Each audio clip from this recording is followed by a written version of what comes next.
Hi, everyone. Today I have with me Annie Corey. How are you today, Annie? I am well. How are you? I'm doing fantastic. Annie and I met on Good. Twitter. We've been following each other for quite a while, and when I said, "Does anybody have a story?" she said, "I do." So tell me, Annie, what's your story? Well, I after being on Twitter and going through the election, it was just so shocking to me how far apart people were, or how people that I love or care about, Mm, their perception of my ideas, or how the things that I see as helping America move forward being considered discriminatory or racist at sometimes. And it was just, I had never considered that. I never imagined that they had those feelings or opinions about the things that I hold very near and dear. So it was just a very big eye-opening experience. And even being in the Midwest, it was shocking because everyone talks about the middle of America and these are the people that elected Trump, which yes, we did, but there doesn't mean there aren't people here that don't agree yeah, with his agenda. right. Okay, so Middle America, where are you? Omaha, Nebraska. You are right in the smack dab middle. Yes, yes. Okay, so you said you had some friends that were reluctant Trump Yeah. supporters. They differed. What were the big No, differences? so one of my best friends, one of the things she said to me was, I believe he's a racist. And I said, well, but why do you believe that? And she said, well, he didn't denounce when this person supported him.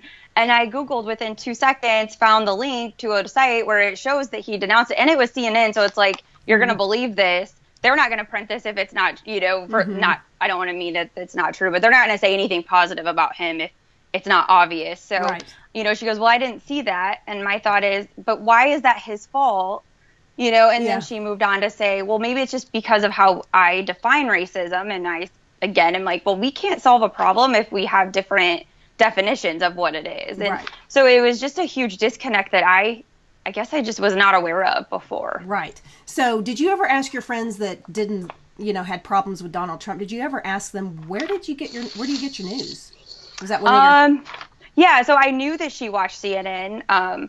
And so whenever I would try to show her different situations that would prove her opinion or whatever wrong, I would use sources like CNN or places that I know she got her news from to show her to debunk it or whatever, Mm-hmm. because I Mm-hmm. felt like she would have more value in it versus Mm-hmm. if I sent her a Fox News link, which Yeah. I typically watch. So, Yeah.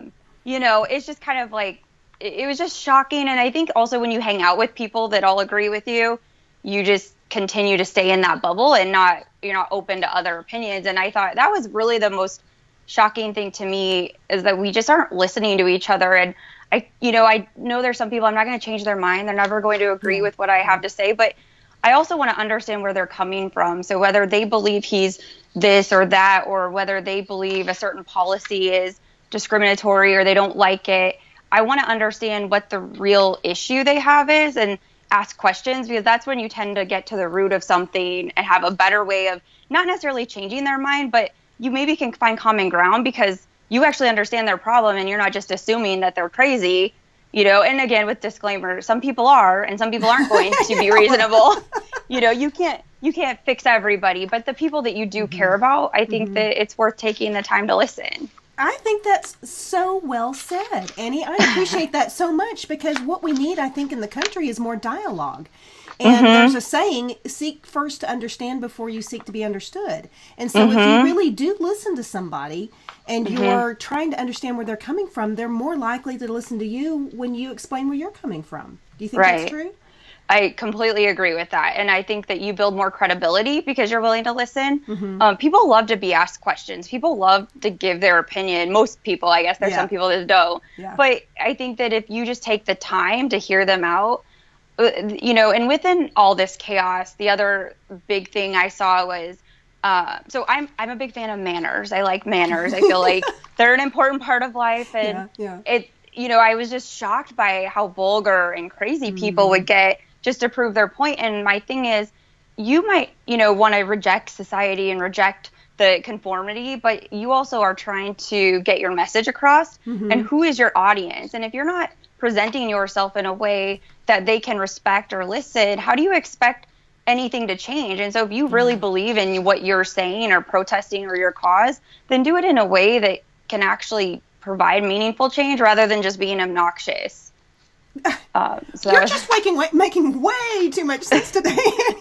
I know. You're just knocking this out of the park. I appreciate it so much. Yeah. So for the friends that didn't vote for Trump or still kind of don't understand him, how are things now in the heartland of America where you are? It's like a don't talk about it. We don't talk about it. They don't want to hear your opinion. You don't want to hear theirs. And I think that was kind of a rule one of my best friends said was I just think we shouldn't talk about politics. And I'm like, but that's a huge part of my life. I mean, that's, with this election, and one thing I had told one of them I was considering, my husband and I, we have a 4-year-old or will be 4-year-old. And, when I'm thinking about having more kids, I'm like, well, I don't really know if I want to have more kids if Hillary's elected and who knows what the world will become. And that was actually, not to be so extreme, but it was a consideration that I've had. And, I just think and I can't talk to you about my, excitement or my feelings about what's going on with the country. That's hard, So I don't know. It's just a weird world. It's just you wouldn't expect it. And even family members that they won't talk about it. Do you see any movement towards Trump at all now that he's in office and he's starting to do some things that maybe people agree with and he's not doing things other people were afraid he was going to do? Do you see anything?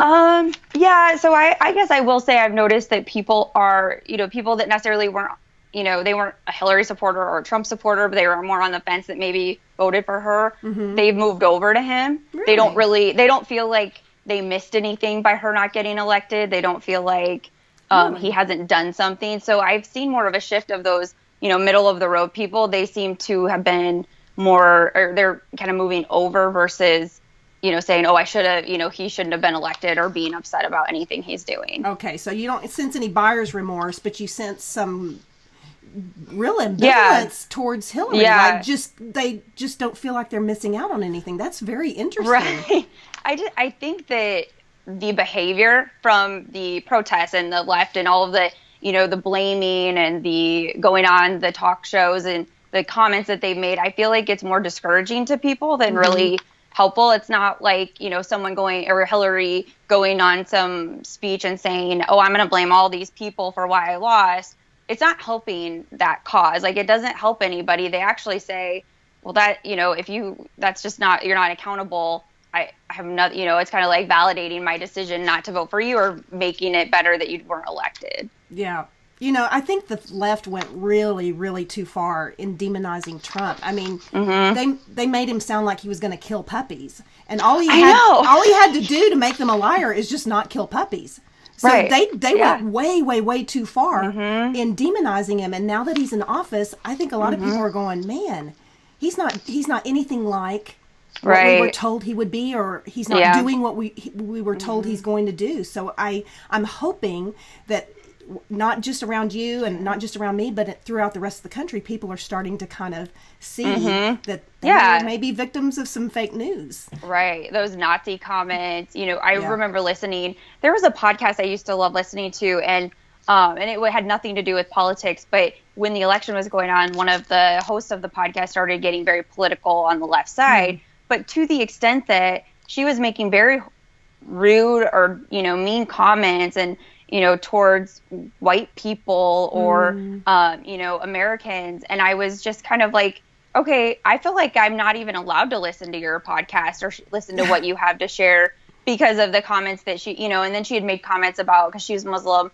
and she had made comments about Trump putting people in concentration camps. And I said, that is so horrible. And why are you putting that kind of fear into people in the world? You have a platform to do good, and you're choosing to feed into this narrative that isn't even based on any facts. And one of the things that they don't realize, that they're not understanding is he doesn't have the power to do that, but he wouldn't do that even if he did. Like, that's just so far beyond, and it was horrifying to me that someone with a voice and a platform made the choice to say those things that were just so nonsense. Yeah. Oh, someone just rang my doorbell, so my dogs are barking. Sorry.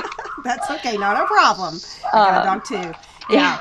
Well, that was kind of that was a weird, and that's when I realized, like, wow, this is serious. Like, I had to quit listening. I mean, there's so many things I would listen to or consume. And I just, like, I can't even watch these shows or listen to these people because it's like knowing your behavior and the things that you said, like, I can't take you seriously or even, you know, use your, whatever you're giving as entertainment, because it's like, oh, like, I don't know. You gotta take a shower afterwards or something. Yeah, it did. Okay, so the other topic you wanted to talk about was this women's conference. Yes. Tell me about that.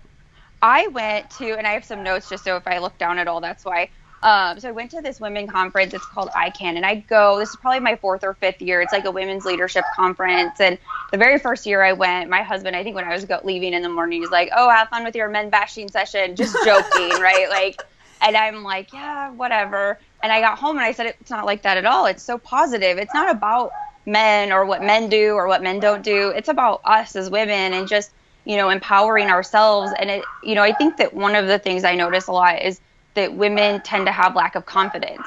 And I don't know if it's that men necessarily have more, but there's that fake it till you make it, which I constantly remind myself. And I think that that's something that really can help women if you are more confident and if you're not just fake it, act like you are, because it does push you above. Yeah. And I walk into this conference, I was about 5 minutes late because of traffic. And the first keynote speaker, I'm looking for his name because I don't want to get it wrong. It was Michael Kimmel.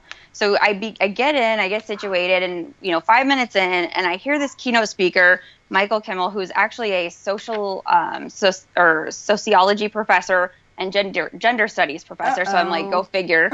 And he's just like, you know, he wrote some book in 2013 called Angry White Men, and he's talking about white privilege and white men this and white. And I'm like, okay, well, my husband, you know, while he has family that is Syrian, he's white mostly. And, you know, and if I have a son someday, he'll be white. And so I'm just like, rather than being negative and blaming people, why aren't we talking about how, you know, we can be positive and do things? And the other issue I have is accountability is really important to me. So if I'm going to teach, you know, you have this great platform and you're teaching all these women to blame people for things in their life, I'm like, you know, they can't do anything about that, right? Like, they can't control this person down the street, but you can control yourself. And I'm like, why are we not helping uplift people and promote them and be motivated rather than, you know, letting them blame someone and giving them an excuse for why they're not doing X, Y, or Z. And I just was like, that is not the point of these types of conferences. I mean, the first morning, or the morning session was very negative. I was kind of like, why am I here? I think I should be at work right now, you know, and I've never felt that going to one of these conferences ever. So it was, you know, and I felt like a lot of the speakers had, they interjected political things here and there without, you know, kind of underhanded comments. There was one where she showed women throughout time, or just, you know, they were talking about women, the different roles we play. And she used clips of Meryl Streep movies to explain her point. And I'm like, okay, it could have just been a coincidence. Maybe it's her favorite actress, but most likely it was a dig, right? Like, I just, you know, why Meryl Streep? It was just kind of like, what is going on right now? And, you know, we really need to be more positive and focusing on the good that we can do and having, and I'm not saying that those aren't conversations to have, because like I said before, I might not agree with that, but it doesn't mean you don't feel that way. So let's talk about why you feel that way. But that session wasn't necessarily the platform to have that discussion. Yeah.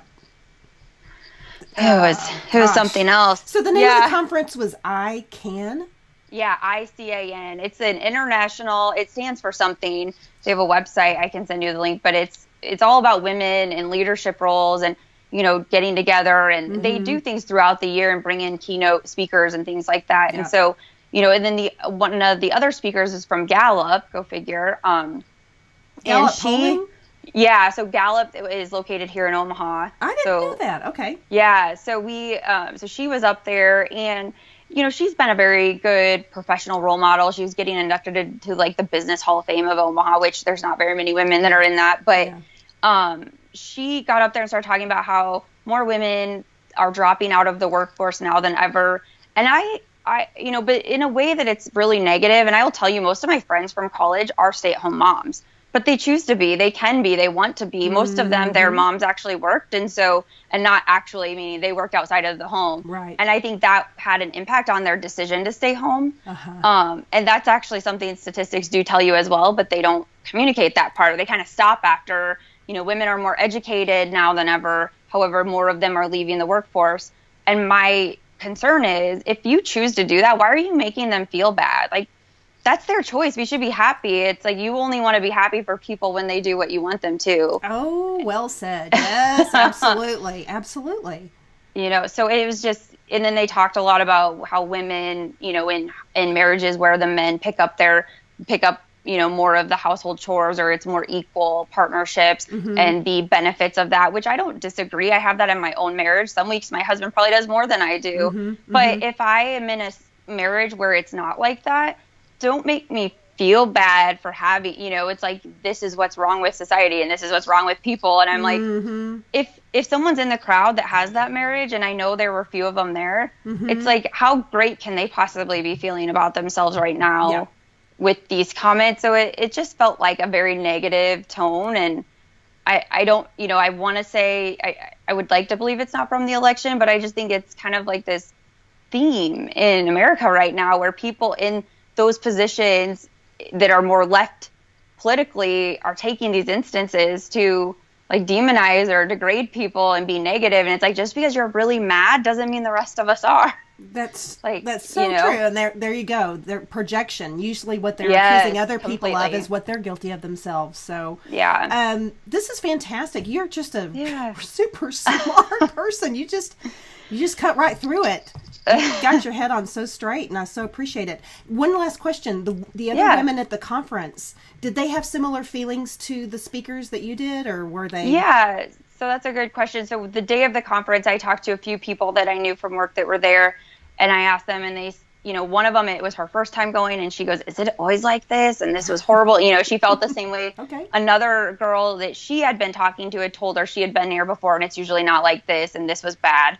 But then just yesterday, I did speak with one of my coworkers, the only other one in my area that was there. And I said, I've been wanting to touch base with you to get your feedback on the conference. I said, because I did not enjoy it. And she goes, really? I thought this was the best one I had been to. I'm like, oh, no. Oh, wow. Okay. Well, it's so interesting, but I'm glad you weren't alone in your feelings about it. And it's kind of interesting to me. It took it on a new tone, whereas it hadn't been quite so...